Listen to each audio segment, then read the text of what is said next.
तो हम मकर लगन के विभिन्न भावों में बृहस्पति की महादशा के बारे में अभी चर्चा कर रहे थे और इस वीडियो में अब हम तीसरे भाव के बारे में चर्चा कर रहे हैं।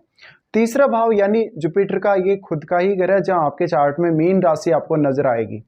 यहाँ देखिए जुपिटर जो है आपके तीसरे भाव में तो स्थित हैं ही, वो अपने खुद के भाव में स्थित हैं यहाँ। इसके साथ साथ वो आपके 12वें भाव के भी स्वामी बनते हैं। 12वां भाव जहाँ इनकी अपनी मूल त्रिकोण राशि धनु पड़ती है आपके चार्ट में। ऐसा बृहस्पति अपनी महादशा के दौरान आपको काफी ज्यादा ज्ञान देगा, आपको अच्छी अंडरस्टैंडिंग देगा और आपको ज्यादा से ज्यादा हार्डवर्क करवाएगा, वो भी ज्ञान प्राप्ति में। ऐसा बृहस्पति आपके कम्युनिकेशन के लिए बहुत ही ज्यादा अच्छा साबित होगा, आपको बिजनेस के लिए भी ऐसा बृहस्पति बहुत शानदार साबित होगा। लेकिन यहाँ बृहस्पति अब वक्री नहीं होने चाहिए। अगर वक्री होंगे तो बृहस्पति की जो पूर्ण रूप से जो शुभ प्रभाव है या जो इनका पूर्ण रूप से जो अच्छा रिजल्ट है उसका आपको लाभ नहीं मिल पाएगा। तो यहाँ फिर आपको दूसरे जो भी ग्रह हैं उनके साथ भी फिर बृहस्पति के संबंध को देखना पड़ेगा। अगर जैसे बृहस्पति के साथ सूर्य का संबंध है, चंद्रमा का संबंध है या बृहस्पति के साथ अगर शुक्र का संबंध है तो आपके लिए और भी ज़्यादा अच्छा है फिर। लेकिन क्योंकि हम सिर्फ बृहस्पति महादशा के बारे में ही बात कर रहे हैं, बृहस्पति की महादशा 16 वर्ष की महादशा होगी आपको।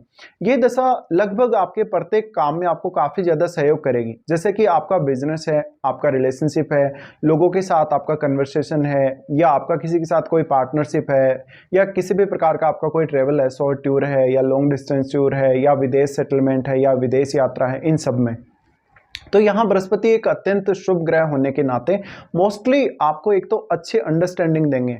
इसके साथ साथ यहाँ आपकी जो एज है उसका भी बहुत बड़ा रोल रहेगा कि आपको कौन सी एज में ये महादशा स्टार्ट हो रही है। ये 16 वर्ष की महादशा होगी। 16 वर्ष की महादशा के दौरान आपके जीवन में काफी सारे बड़े बड़े बदलाव होंगे यहाँ पर।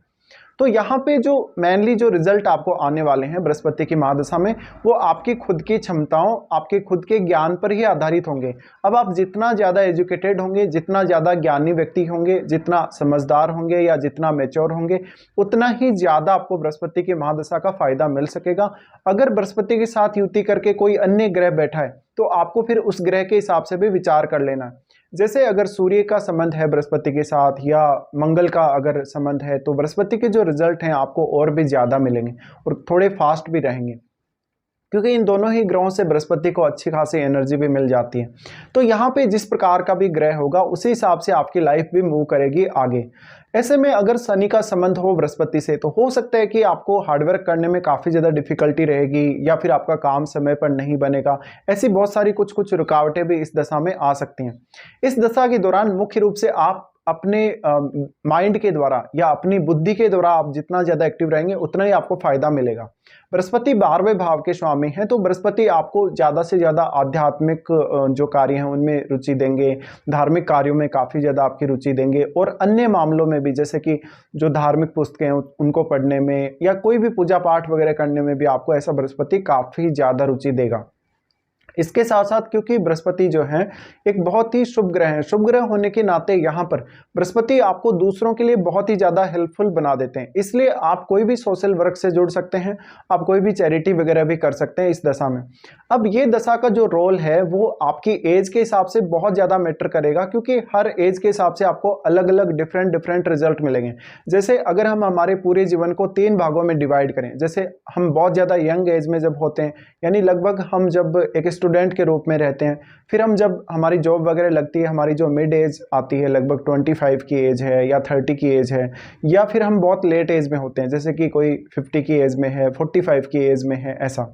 तो इन जो दशाएं हैं या इन जो पीरियड हैं आपके लाइफ के, उनमें अलग अलग आपको जो है रिजल्ट देखने को मिलेंगे। इसकी चर्चा भी हम करेंगे, लेकिन सबसे पहले यहाँ बृहस्पति की दृष्टियों के बारे में भी हम बात कर लेते हैं। सबसे पहले तो बृहस्पति आपके जो दृष्टि डालेंगे ये अपने उच्च के घर पे दृष्टि डालेंगे, यहाँ से जो आपका 7वां भाव है। 7वां भाव यानी अब आपके 7वें भाव में अगर कोई भी प्लेनेट बैठा हुआ होगा तो उसका प्रभाव भी आपके मैरिड लाइफ पे या आपके पार्टनरशिप पे पड़ेगा। बट मोस्टली यहाँ बृहस्पति आपको अच्छा परिणाम देंगे, आपको अपने जीवन साथी के प्रति बहुत ज़्यादा रेस्पॉन्सिबल बनाएंगे और आप अपने जीवन साथी को ही नहीं, अपने पार्टनर्स को भी बहुत ज़्यादा सपोर्ट करते हुए चलेंगे आगे। तो ऐसा बृहस्पति वास्तव में आपको किसी भी बिजनेस की अच्छी अंडरस्टैंडिंग देगा और लोगों के साथ बहुत ही अच्छे से आपको कनेक्ट करेगा। इसके अलावा आपको आपके ज्ञान की वजह से, आपको आपकी अंडरस्टैंडिंग या आपकी मैच्योरिटी की वजह से अच्छी पहचान ऐसा बृहस्पति दिला सकता है, क्योंकि 7वां भाव है वो पब्लिक का है और बृहस्पति जब यहाँ पर दृष्टि डालते हैं तो आपकी इमेज बहुत ज़्यादा अच्छी होती है या लोगों की नज़रों में आप हमेशा बहुत ज़्यादा सही साबित होते हैं। अगर शनि का संबंध भी यहाँ बृहस्पति के साथ है किसी भी प्रकार से, तो क्योंकि बृहस्पति तो आपके 12वें भाव के और तीसरे भाव के स्वामी, लेकिन शनि आपके लगन और दूसरे भाव के स्वामी, इसलिए फिर आपका कहीं ना कहीं जो मनी वाइज रिलेशन है या जो आपका एक जो पर्सनैलिटी के हिसाब से जो आपका नेम फेम है वो भी यहाँ पर महत्वपूर्ण हो जाता है। तो अब मान लीजिए शनि का अगर संबंध हो तो उस केस में आपको लोगों से ज़्यादा सपोर्ट या मान सम्मान मिलने की भी संभावनाएं बन जाएंगी। बृहस्पति का दृष्टि जो कि 7वें भाव पे, 7वें भाव पर बृहस्पति का दृष्टि है, तो ऐसी कंडीशन में आपको ज़्यादा से ज़्यादा किसी भी बिजनेस को समझने, लोगों के व्यवहार को समझने या लोगों के प्रति बहुत ज़्यादा शालीनता दिखाने में बृहस्पति आपको मदद करेंगे। इसके बाद इनका यहाँ से जो दृष्टि रहेगा आपके 9वें भाव पे रहेगा। 9वें भाव पे इनका जो दृष्टि है वो ज़्यादा से ज़्यादा आपको यात्राओं में मदद करेगा, आध्यात्मिक या धार्मिक कार्यों में मदद करेगा और आपको उच्च शिक्षा में ऐसा बृहस्पति काफ़ी ज़्यादा मदद करता हुआ दिखाई दे सकता है अपनी महादशा के दौरान। यहाँ पर बृहस्पति के लिए ये भी इंपॉर्टेंट होगा कि आपके 9वें भाव में अगर कोई भी अन्य ग्रह बैठा हुआ है तो आपको उस ग्रह को भी देखना पड़ेगा। वैसे तो अगर देखा जाए तो ये बुध का भाव है आपकी कुंडली में, अगर बुध का और बृहस्पति का संबंध भी हुआ, किसी भी प्रकार से दृष्टि संबंध हुआ या किसी भी प्रकार से अन्य प्रकार से अगर संबंध हुआ, तो आपको कम्युनिकेशन में कुछ हद तक फायदे जरूर मिल सकते हैं। इसके बाद बृहस्पति की दृष्टि यहां से पड़ती है आपके 11वें भाव पे। 11वां भाव जो कि मंगल का घर है आपके चार्ट में, तो ये भी बृहस्पति के लिए अपने मित्र का घर ही है। अब तो चंद्रमा का जो घर है, यानी जो आपका 7वां भाव है और आपका जो 11वां भाव है, इन दोनों भावों से रिलेटेड जो भी परिणाम है आपको बहुत ज्यादा अच्छे मिलेंगे, क्योंकि यहाँ एक तो अपने उच्च के घर पे बृहस्पति दृष्टि डाल रहे हैं, दूसरी तरफ वो आपके 11वें भाव पे दृष्टि डाल रहे हैं, जहां पर आप अपने मनी मैनेजमेंट में काफी ज्यादा अच्छे होंगे इस दशा के दौरान। इसके साथ साथ ऐसा बृहस्पति आपके कार्य क्षेत्र में तो आपको विस्तार देगा ही देगा, आपके नेटवर्क में भी काफी ज्यादा विस्तार देगा। इस वजह से आपको किसी भी व्यक्ति के साथ ज्यादा से ज्यादा लेन देन करते समय काफी ज्यादा आसानी रहेगी और आप अपना मनी मैनेजमेंट बहुत अच्छे से कर सकेंगे। इससे आप नए इनकम सोर्सेज भी खोज सकेंगे और जो भी आप काम करेंगे उसमें पूर्ण रूप से डेडिकेटेड रह सकेंगे।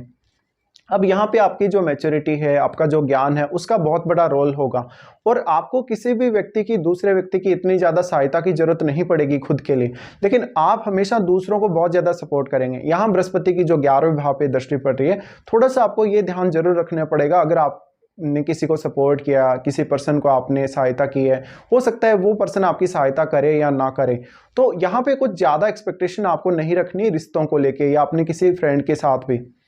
इसके बाद आ जाता है आपकी एज का रोल। मान लीजिए किसी जातक को ये महादशा लगभग 15 साल की आयु तक अगर आती है, तो ये महादशा आपको बहुत ज्यादा जिज्ञासु बनाएगी, इसलिए आपको पढ़ना लिखना और कोई भी विषय में बहुत ज्यादा डीपली अध्ययन करना आसान होगा। इससे आपके जो एजुकेशनल कैरियर है उस पर बहुत ज्यादा सकारात्मक प्रभाव पड़ेगा और आपका ज्यादातर जो स्टडी होगा छोटी आयु में उसमें आप ट्रेवल करेंगे। ट्रेवल आपका शॉर्ट टूर भी हो सकता है या फिर लॉन्ग डिस्टेंस टूर भी हो सकता है। बृहस्पति का यहाँ होना आपके लिए काफी ज्यादा अच्छा रहेगा पढ़ने लिखने के दृष्टिकोण से। ऐसा बृहस्पति आपको फॉरेन से या किसी दूसरे स्टेट से भी कनेक्शन दे सकता है पढ़ने लिखने के मामले में। इस प्रकार का बृहस्पति वास्तव में आपकी अंडरस्टैंडिंग को काफी ज्यादा बेहतर बनाएगा किसी भी विषय में। उसके बाद बृहस्पति की महादशा मान लीजिए किसी जातक को लगभग 25 की एज या 35 की एज तक अगर कभी भी आती है, जो समय आपके कैरियर के लिए बहुत ज़्यादा इंपॉर्टेंट है। इसलिए इस समय अब आपका कैरियर निर्धारण का समय है और अब आपको अपना ज्ञान और अपनी क्षमताओं का ज़्यादा से ज़्यादा काम में लेना पड़ेगा। तो यहाँ पर भी बृहस्पति आपको अपनी जो अंडरस्टैंडिंग है, अपना जो ज्ञान है, उसके मामले में काफ़ी ज़्यादा सपोर्ट करने ही वाले हैं। तो यहाँ पर भी बृहस्पति मुख्य रूप से आपको कैरियर में आगे बढ़ाने में काफ़ी बड़ा योगदान करेंगे।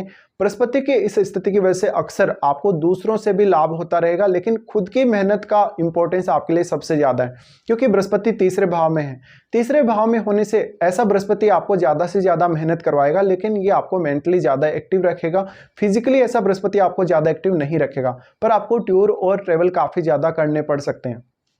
इसके साथ साथ मान लीजिए किसी जातक का बृहस्पति की दशा लगभग 40-45 की एज में आता है, 50 की एज में आता है, तो इस वजह से ज़्यादातर केस में आपको या तो फॉरेन सेटल होने या विदेश यात्रा करने या कोई भी लंबी दूरी की यात्रा करने में मदद मिल सकेगी। बृहस्पति की दशा के दौरान मुख्य रूप से आपको ज्ञान आधारित रहना है, आपको अपनी समझ, अपनी अंडरस्टैंडिंग पे ज़्यादा फोकस करना है। लेट एज में अगर ये दशा आती है तो आपको थोड़ा ज़्यादा मैच्योर बनाएगी और लेट एज में ये ज़्यादा से ज़्यादा आपको आध्यात्मिक उन्नति भी देगी। अब यहाँ पर किसी भी अन्य ग्रह का अगर जैसे युति है बृहस्पति के साथ या अन्य ग्रह का किसी का भी अगर दृष्टि संबंध बृहस्पति से है तो उसका प्रभाव अलग अलग हो सकता है आपके चार्ट के हिसाब से।